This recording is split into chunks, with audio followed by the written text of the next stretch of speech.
Hey folks, welcome back. This is Siberian, and in this video I'm going to be showing you guys how to take apart your Nissan Sentra and retrofit a xenon projector kit.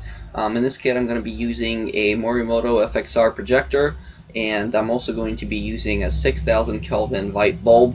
And ultimately these are the tools you're going to need to get this done. So you're going to need a Dremel with a cutoff wheel and possibly multiple cutoff wheels, although you can substitute a diamond cutoff wheel instead. Look for sanding wheels as well. The next part you're going to need is a heat gun, and after that you'll need a Torx 40 screwdriver bit and also a regular Phillips head screwdriver. You're also going to need a ratchet wrench, some 3M double-sided tape, Gorilla tape, JB weld, computer case bay covers. This will be the stuff that's in the back, basically covering the bays where a hard drive or potentially a graphics card would sit or anything along those lines. Also 8 machine screws and nuts. Ideally the machine screws are 35 millimeters in length, and a flat spring steel bar, as well as a car jack or jack stands. This last one's optional, it just depends on the situation you're in and how easily you're able to get under the car. So let's go ahead and get started. Alright guys, so in this first part we're going to go ahead and remove the screws underneath the bumper, and there are a couple of them. There are going to be 4 of these black ones. As you can see, here's one of them, here's the other, and they just kind of go on till the rest of the car. And then there are also some splash guard holders as well that we're going to need to remove for this part as well. So this is what you're going to do in this part of the video, and for the next part, basically you want to make sure that there's nothing getting in the way, nothing else is kind of holding the bumper down. And in my situation here, I actually have an additional piece kind of holding my bumper in place, but that doesn't really matter because that's not really affecting the way the bumper is placed on the car. So those screws that you see right there are extra, they're not going to be on your version of the car. Alright folks, so right here we're going to be removing the grille covers, and in this case there's again 4 screws. So this is the first one's going to be on the right towards the right light. So we're going to take this one out first. Then we've got another one to the left of it, and you'll see in just a second here the way that I take that one out.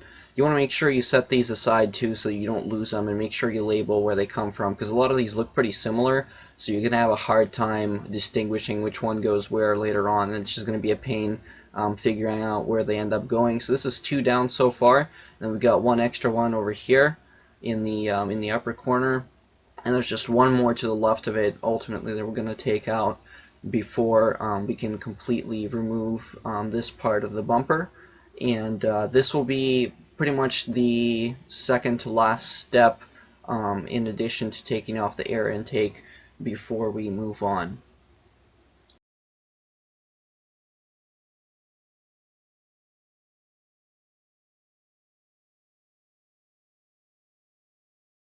This last part's a little tricky. You're going to bend back the wheel well cover right here, right at the seam, and take out the screw that's holding the bumper in place. So just bend it back and use a ratchet wrench.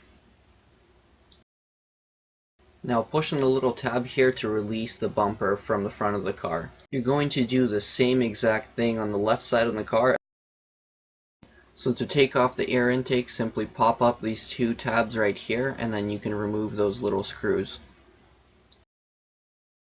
Now we simply remove the air intake. There's just a little tab holding it in place, and the second piece of it is also held in the same way.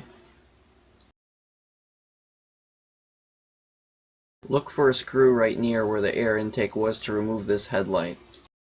The cable attached to the headlight needs to be cut, so go ahead and cut it.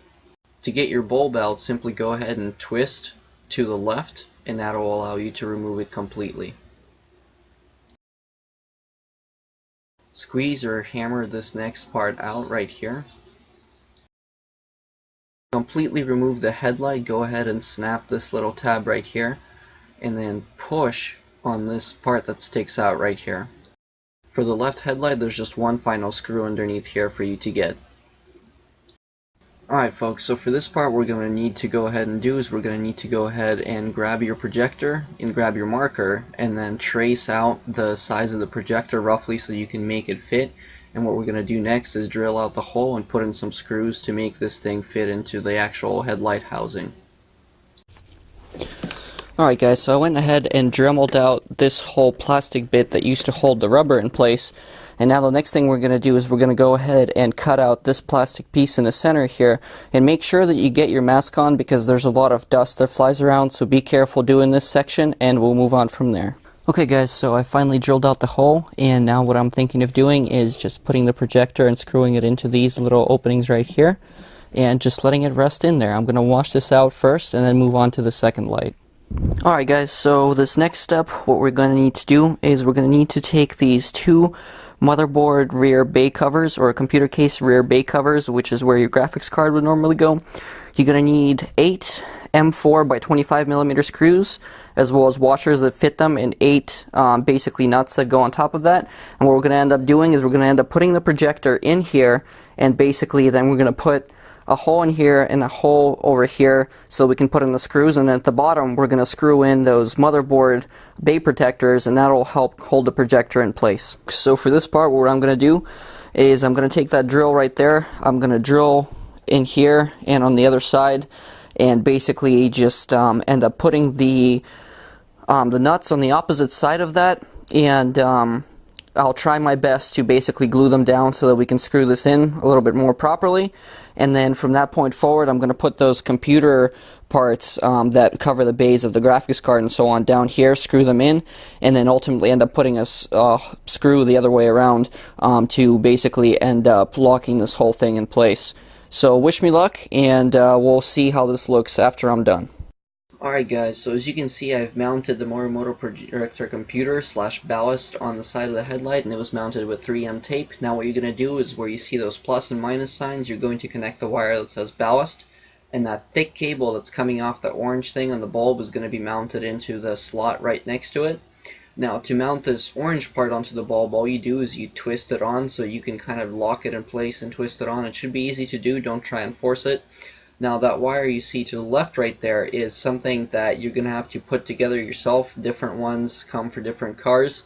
And I'll show you guys where that connects. Ultimately that cable is going to go to the high beam portion of the wiring harness that came with your projector.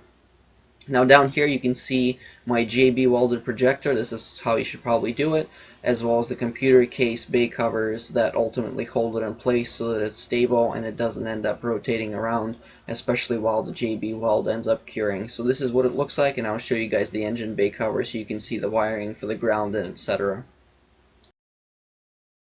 Okay you guys, so this is where I mounted the Morimoto box. This is basically the control box for all the wiring. There's a little hole in here, so I just mounted it this way. Will have to find your own screws. Now these wires right here, I basically gorilla taped all of them, and they're away from the alternator as a result. And up here I just gorilla taped it to this wire. It never gets hot, so you're fine on that front. So as you can see, it all looks good. Now this part right here is what used to be the old headlight connector, so you just need to use one in this case of wiring, so it's not too bad. And now as you can see, here's where I've mounted that Morimoto box. You can see all the wiring sticking out, and there's some additional wires down there. Now this is where that thick cable goes, and then the high beam cable goes in here on this side, as I explained in the previous video. And there's an additional headlight connector that connects the whole assembly way down there, but I can't show it to you guys. So I've gorilla taped some more wires on the engine box cover, and the battery positive terminal obviously goes to the positive battery terminal in this case. As you can see over here, I've also got the ground wired into the left. Again, there's just another screw that you can use. And on the opposite side we have more of the same thing, so the headlight connector in this case remains open, the one up top. And then we end up using the ground right here. You don't have to use this same exact mounting, but this is the way I did it. And then over here the wiring remains exactly the same as it does on the left side of the car, and that's basically it guys. So that's how it should look like. This is the projector installed now at this point, and then here you go for this side as well.